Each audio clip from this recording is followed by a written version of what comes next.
Let's get rid of these boob lights and install a ceiling fan. When going from a light to a fan, you'll probably have to change out the electrical box, so let's do a step-by-step on how to do that. My current box is plastic and we'll want to install one that's metal and has a little bit more support. So first I turned off the power and then I use a voltage tester just to double check that the power is off. Remove the nails that are keeping the box up. It's better if you have a piece of wood, but I didn't have one that would fit. And then from the bottom of that piece of wood, you just hammer it up.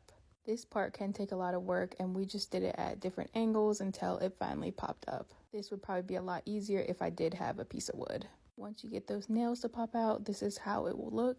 So first I carefully fed the wires through the electrical box, and now that the box is fully disconnected, I pulled it through the hole out of the ceiling, and you'll see there's 2 nails on this, so just be careful when you're pulling it out. I picked up this fan brace kit for $20. This was the first piece to put in. You put it in at an angle, and once you get it up there, it will be in between 2 pieces of wood. So this is how my ceiling looks, and you see this is where it would sit in between these 2 pieces. And here's how it looks on the one side. Now to get this tightened, so you'll just twist the metal rod until it's secure, and make sure that the rod is in the center of the hole, so that way your electrical box will line up perfectly. Once it feels tight, just pull on it and make sure that it's not going anywhere. And I just put my phone up there, made sure it wasn't at an angle and that it was pressed up against that piece of wood. Next pieces could be a little bit different depending on the kit that you buy, but there will be some type of piece that has screws on the end, and you'll need that to put the mount up for the new fan. So now I'm just securing these pieces with some nuts.